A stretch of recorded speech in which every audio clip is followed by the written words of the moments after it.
Әлі көптен түгілгіне 9 май жеңу бәйрәмін илебіз білен гүрләтіп уздырдық. Хәрби хезмәткә чакырылыш кампаниясе дәвам итә. Контракт буенча хәрби хезмәткә сайлап алу пункты җитәкчесе урынбасары, хәрби хезмәткәр майор Рөстәм Сафиуллин бүген бездә кунакта. Рөстәм, саумысыз? Исәнмесез. Бүген көндә яңалыклар белән сезгә хәбәр итәргә инде. Үзгәрешләр бармы? Үзгәрешләр бар. Хәзер без хәрби гаскәрләргә кандидатларын сайлау пунктында без эшебезне башлыйбыз инде. Хәзер 18 яшьлек егетләр белән инде. Элек без эшлидек призыв буенча хезмәткә егетләр белән. Хәзер инде бүтән кешеләрне аларны Демәк, хезмәт итмәгән егетләрне аласыз хәзер. Үзгәреш шунда киеме? Беренчесе шул. Һәм бер мәртәбә бирелә торган премия бар, 195 мең. Безнең кандидатлар хәрби хезмәткә киткәндә, алар 195 мең премия алалар, һәм аларның хезмәт хакы аена 204 меңнән артык була. Көненә без 30-40 егетне җибәрәбез инде хезмәттәргә, диңгез пехотасына һәм воздушно-десантный войска спецназ. Алар нидә булса әзерлек үтәме яки турыдан?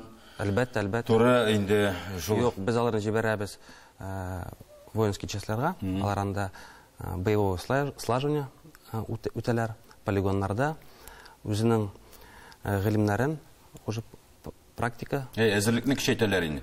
Кем димәк бит инде хезмәт итмәгәч әле гомумән аның нәрсә икән белми дә, аңламый да, шул кинода гына күреп үскән дип әйтергә мөмкин инде. Шулай бит. Алар менә шул хезмәткә алынгач инде ул тәртибе ничек бара? Башта укыйлар, аннан соң кайнар нокталарга озаталалардыр инде. Шулай бит.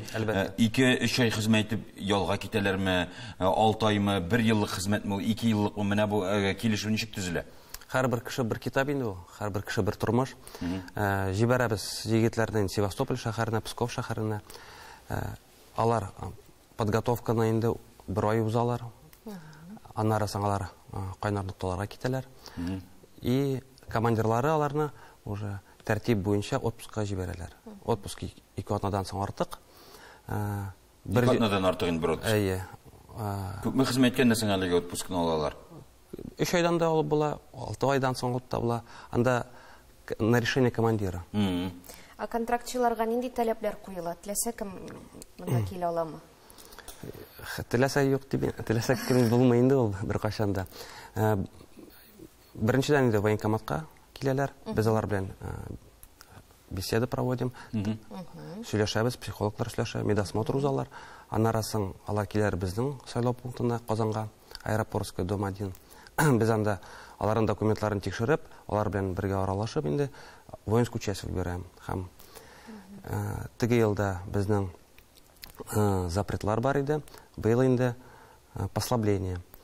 Хәзер җегетләр кем яшәгәндә дөрес юлдан тайпылган җегетләрне аласыз дим.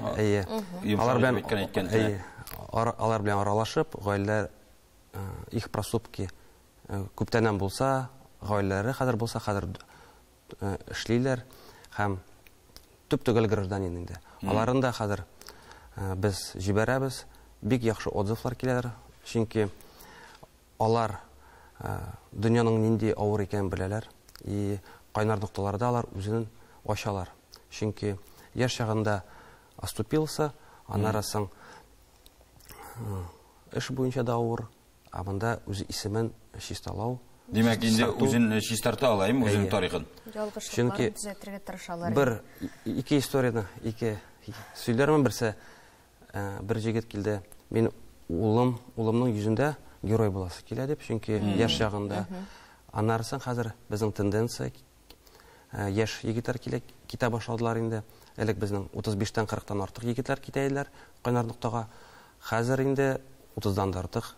Һәм тенденция улы әтисе янына китәсе килә. Әтисе улы янына, абыйлар. Бер гаилә бар, анда 4 туган бер воинский частька киттеләр инде. Һәм бик яхшы эшлиләр.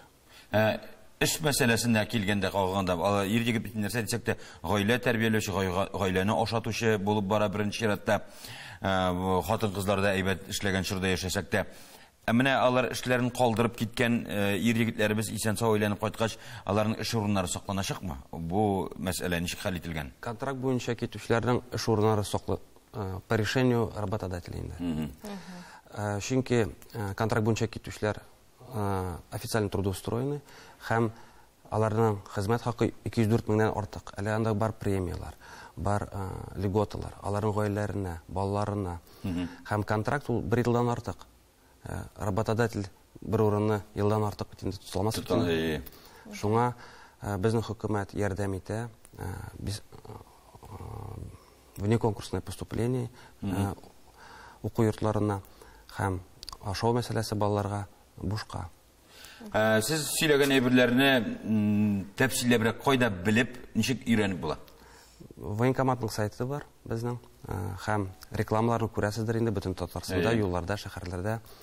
Безгә шалтыратып 221-442 һәм военкомат яшәгән тору җирләрегездә. Шулай әлеге эшнең максатын беләбез, бөтенесе дә җиңү өчен ул тизрәк килеп җитсен иде, ил көннәребез тынычлансын иде. Без тарихка гына күз салсак та, мондый афәтләрнең кабатланмавын телибез һәм бер үк шулай була күрсен. Кунакка килгән өчен рәхмәт. Фикерегез менә гражданлык һәм патриотик хисләрне ничек тәрбияләргә була икән? Һәр заман, вакыт үзенең батырлары бар. Мин сайлау пунктында 10 елдан артык эшлим инде.